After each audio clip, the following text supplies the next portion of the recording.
Movie की शुरुआत में एक लेडी को दिखाया जाता है जिसका नाम हिरोमी था। वो बस लेकर ऑफिस से अपने घर को लौट रही थी और हम देखते हैं उसकी बैग में एक छोटा सा की चेन था जो रेड कलर का था।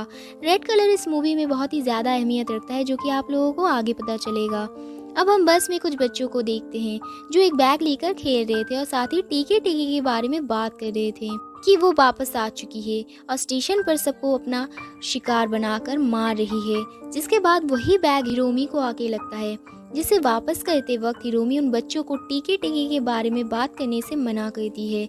इसके बाद हम हिरोमी को एक ओवर ब्रिज से जाते देखते हैं जहां उसका कोई पीछा कर रहा होता है। वो डर कर भागती है और एक जगह छुपती है। अब उसे एक घर से बच्चों की आवाज़ सुनाई देती है जिसे सुनकर वो जैसे ही सड़क पर कदम रखती है हवा तेज हो जाती है और जब तक वो फिर से भागती कोई चीज़ उसे आकर दो टुकड़ों में काट देती है। सीन शिफ्ट होकर दो स्कूल गर्ल अयाका और काना को दिखाया जाता है। अब अयाका की नज़र उत्सुमी पर पड़ती है जिसे वो पसंद करती थी। अब अयाका काना से बोलती है तुम उसे मेरे साथ डेट पे चलने के लिए मनाओ, जिस पर काना उत्सुमी के पास जाती है और अयाका के साथ डेट पे जाने के लिए बोलती है। अब उत्सुमी भी उसकी बात मानकर हाँ बोल देता है क्योंकि वो काना को दोस्त मानता था। अब काना का काम हो चुका। कट करके काना को दिखाया जाता है जो अपने घर को जाती है जहाँ उसकी माँ होती है और उसके रूम पर उसकी कज़न आई हुई होती है जो काना को अपने बॉयफ्रेंड के साथ फोटो दिखाती है। काना को ये सब बिल्कुल पसंद नहीं आ रहा था, इसीलिए वो उसे रूम से निकाल देती है। अगले दिन काना स्कूल में अयाका के साथ बात कर रही थी जहां अयाका उसे अपने डेट के बारे में बताती है और बोलती है उत्सुमी ने पूरे डेट पे ही तुम्हारे बारे में बात की। अब अयाका आगे बोलती है वो आज मेरे साथ स्कूल के बाद फिर से मिलने वाला है, क्यों ना तुम भी साथ चलो। अब काना मान जाती है और हम तीनों को स्कूल के बाद एक रेस्टोरेंट में देखते हैं जहाँ उत्सुमी उस ब्रिज पे हिरोमी के डेथ का न्यूज़ दिखाता है और बोलता है शायद हिरोमी को टीके टीके ने मारा है। आगे वो बोलता है कि वो एक आधी शरीर वाली भूत है जिसका नीचे का हिस्सा नहीं है और वो वही ओवर ब्रिज में रहती है। वहाँ से जो कोई भी रात में गुजरता है उसे टीके टीके की आवाज़ आती है और अगर कोई पीछे मुड़कर देखता है तो वो मार देती है।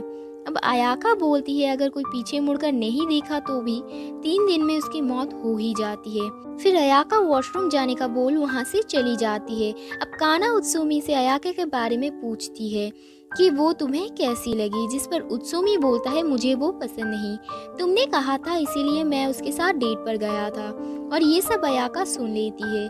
अब उत्सुमी साइकिल लेकर अपने घर के लिए निकल जाता है और ये दोनों साथ घर जाने लगते हैं जहाँ अयाका काना से उत्सुमी के बारे में पूछती है तो काना बोलती है मुझे उसके लिए कोई फीलिंग्स नहीं है, तुम गलत समझ रही हो। जिस पर अयाका गुस्से में बोलती है तुम मुझे बेवकूफ़ समझती हो है ना, और रोते हुए उसी ओवर ब्रिज के रास्ते से घर जाने लगती है।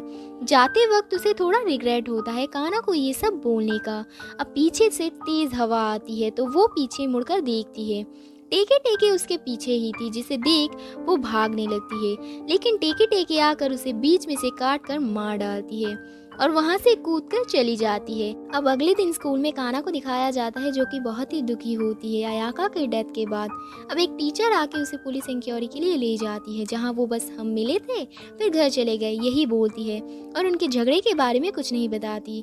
सीन शिफ्ट होकर काना को दिखाया जाता है जो घर में आ चुकी थी और टीवी पर हिरोमी का मर्डर केस देखती है जिसे मूवी की शुरुआत में दिखाया गया था, जहाँ बताया जाता है हिरोमी के मर्डर के जुर्म में उसके बॉयफ्रेंड को अरेस्ट कर लिया गया है।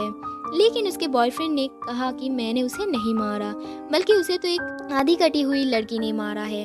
अब काना के कमरे में तेज हवा आती है और उसका दरवाज़ा खुल जाता है और वो डर जाती है, लेकिन वो तो बस उसकी मॉम थी। कट करके काना को बस स्टॉप पे दिखाया जाता है जहाँ कुछ बच्चे जा रहे थे और टीके टीके के बारे में बात कर रहे थे। अब वहाँ उत्सुमी आता है जिसे बात करते करते काना बताती है कि मैंने पुलिस को सब कुछ नहीं बताया, दरअसल हमारे बीच उस दिन लड़ाई भी हुई थी। अब उत्सुमी काना को उसका मुंह ठीक करने के लिए एक जगह ले जाता है। अब वहाँ उत्सुमी बोलता है तुम दोनों बेस्ट फ्रेंड्स थे हो, अगर आज झगड़ा होता तो कल ठीक भी हो जाते, इसमें कोई बड़ी बात नहीं थी। अब काना हंसने लगती है लेकिन फिर उसे अयाका की याद आती है जिसे वो रोती है। अब दोनों फिर से घर की ओर जाते हैं, जहाँ काना उत्सुमी को हिरोमी के बॉयफ्रेंड के बारे में बताती है कि कैसे उसने बोला कि उसने टेके टेके को देखा है। अब उत्सुमी उसका यकीन नहीं करता, इसलिए वो वहाँ से जाने लगती है। रात हो चुकी थी। काना अब वही ब्रिज पे अपने दोस्त को याद करके वहाँ जाती है। अब उत्सुमी को कुछ ठीक नहीं लगता, इसलिए वो काना के पास वापस आने का सोचता है। अब काना के पास अजीब से हवा चल रही थी, जैसे हर बार चलती है। अब उसे वही बात याद आती है कि उत्सुमी ने रेस्टोरेंट में बोला था उसे पीछे मुड़कर नहीं देखना, जिसके बाद वो आंखें बंद कर वही बैठी रहती हैं जहाँ टेके टेके आती है, लेकिन काना ने उसे नहीं देखा, इसीलिए वो वहाँ से गायब हो जाती है। अब काना जाते वक्त अयाका की आवाज़ सुनती है, जिसे सुनकर वो पीछे मुड़ती है, जहाँ वो टेके टेके को देखती है। वो भाग रही थी, जहाँ उसे उत्सुमी मिल जाता है। अब उसके साइकिल पे बैठकर ये दोनों भाग रहे थे, लेकिन टेके टेके इनके पीछे ही पड़ी थी। कुछ दूर जाते ही टेके टेके इनका पीछा छोड़ देते हैं, लेकिन बैलेंस बिगड़ने की वजह से ये दोनों साइकिल से गिर जाते हैं, जिसमें उत्सुमी के पैर को फ्रैक्चर हो जाता है। अब सीन शिफ्ट होकर काना उत्सुमी को देखने हॉस्पिटल आती है, जहाँ वो उसे सॉरी भी बोलती है। अब काना लाइब्रेरी जाकर एक हिस्टोरी बुक से टेके टेके के बारे में पढ़ने लगती है, जहाँ उसे रेनी मिलती है, जो बताती है कि मैं भी टेके टेके पर रिसर्च कर रही हूँ, और उसके बारे में बताती है कि वर्ल्ड वॉर के बाद काकुगावा सिटी में एक लड़की ने उसे ब्रिज से कूदकर सुसाइड कर लिया था। तभी से वहाँ पर टेके टेके का आतंक शुरू हो गया, इसीलिए वो अब काकुगावा सिटी में जाकर एक प्रोफेसर से इसी बारे में पूछताछ करेगी।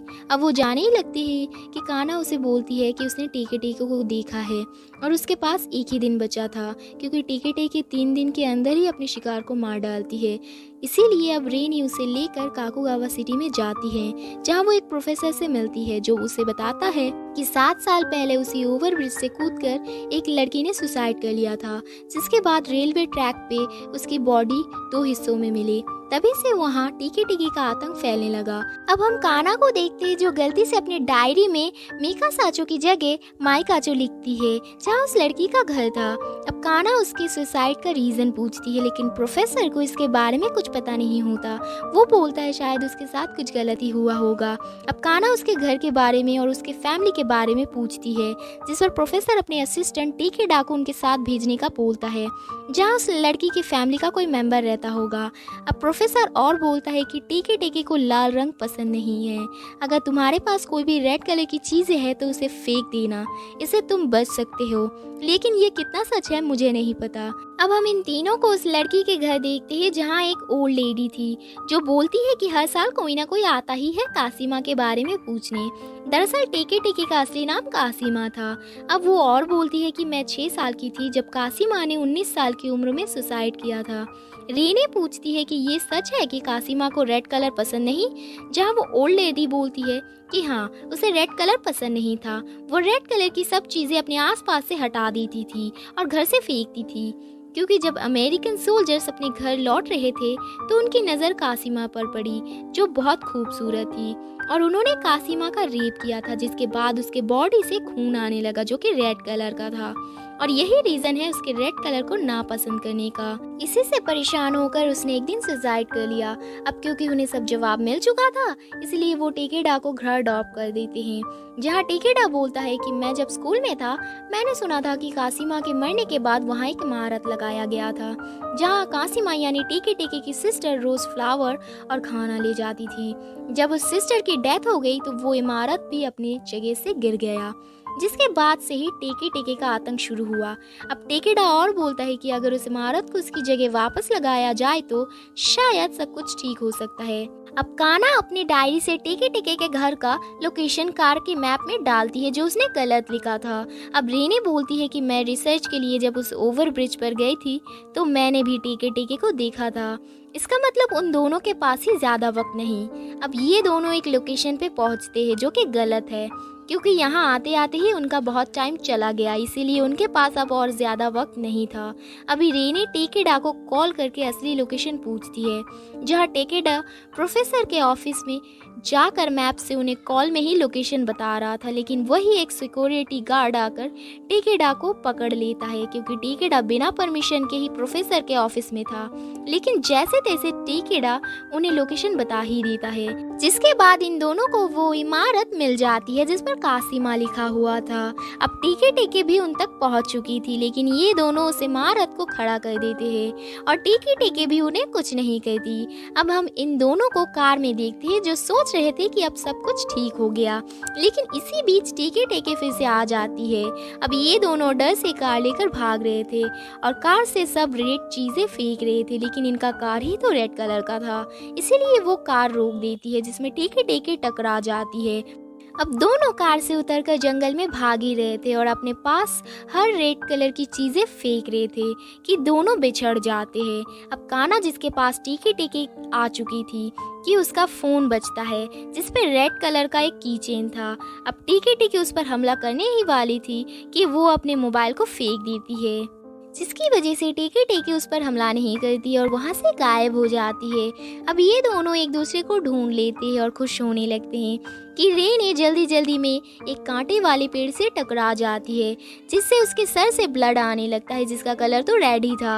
अब देखते ही देखते कान्हा की आंखों के सामने टीके टेके रेने को 2 टुकड़ों में काट देती है, जैसे उसने हिरोमी को उसके रेड की चेन को देखकर और अयाका के रेड बैग को देखकर मारा था।